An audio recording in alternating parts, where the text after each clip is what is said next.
tu vraiment choisir voyage à travers les bois, à travers les champs, je voudrais marcher vers le grand couchant. Voyage, voyage, voyage. Vous auriez pas un bras de monnaie, monsieur le prince? Vous êtes peut-être le prince de ce royaume, mais vous êtes pauvre en esprit et en cœur. À ces mots, le prince sortit son épée et menaça de le couper en deux. Le fils du meunier n'eut la vie sauve qu'en proférant un gros mensonge. J'ai une sœur qui peut transformer des carreaux en tissu en or. Le prince répondit: qu'elle vienne au château au plus vite. Et si cela est faux, c'est elle que mes serviteurs couperont en rondelles.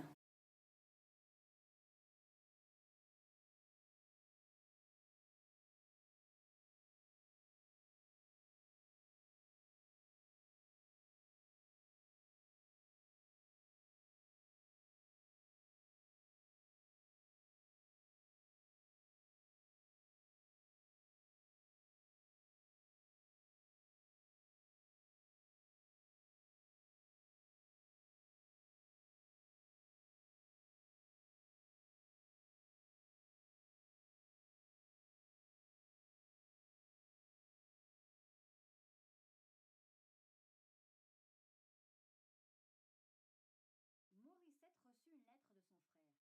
Il était écrit dans cette lettre qu'elle devait se rendre au château le plus vite possible. Le prince l'avait entendue chanter et émerveillé, souhaitait entendre sa voix tous les jours et l'épouser.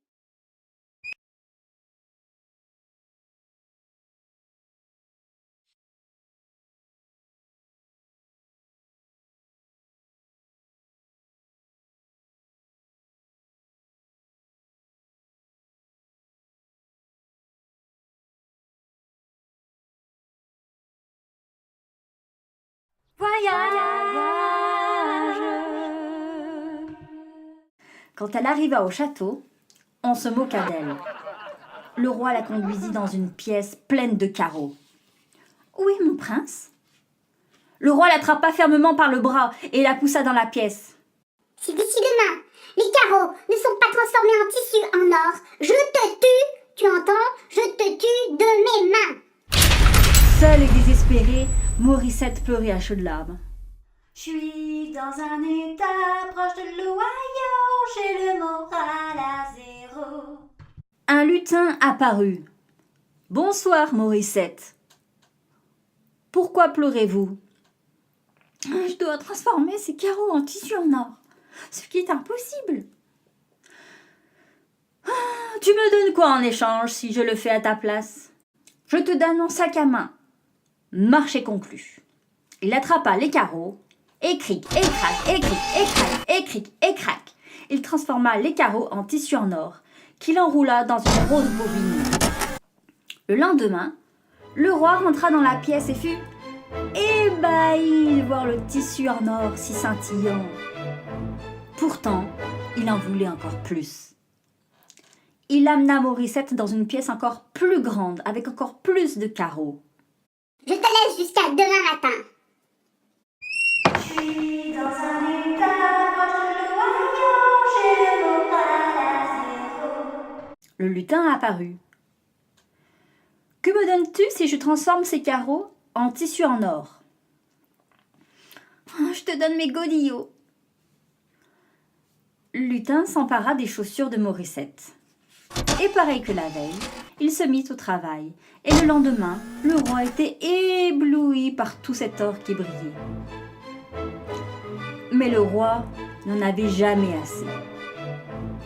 Il l'amena dans une pièce encore plus grande, avec encore plus de carreaux. « Je viendrai demain à l'aube.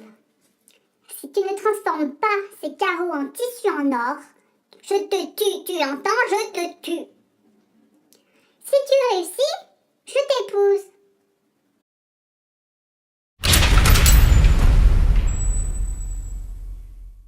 Promets-moi de me donner ton premier enfant, quand tu seras reine, et je t'aiderai encore.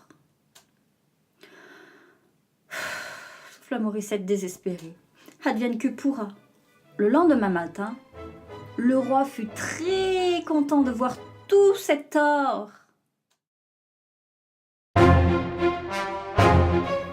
Morissette était donc devenue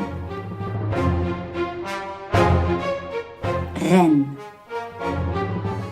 Ses robes, ses chaussures, ses sacs étaient conçus avec le tissu en or fabriqué par le lutin. Un an plus tard, elle mit au monde un magnifique bébé. Elle avait complètement oublié la promesse faite au lutin.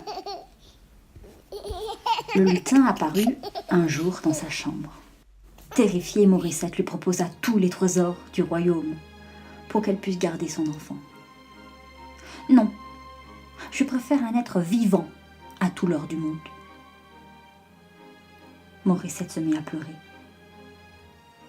Le lutin lui dit « Comment je m'appelle? Quel est mon nom ?»« Je ne sais pas, » dit Morissette. « Je te laisse 3 jours. 3 jours. Si d'ici 3 jours, tu n'as pas découvert quel était mon nom, je prends l'enfant. »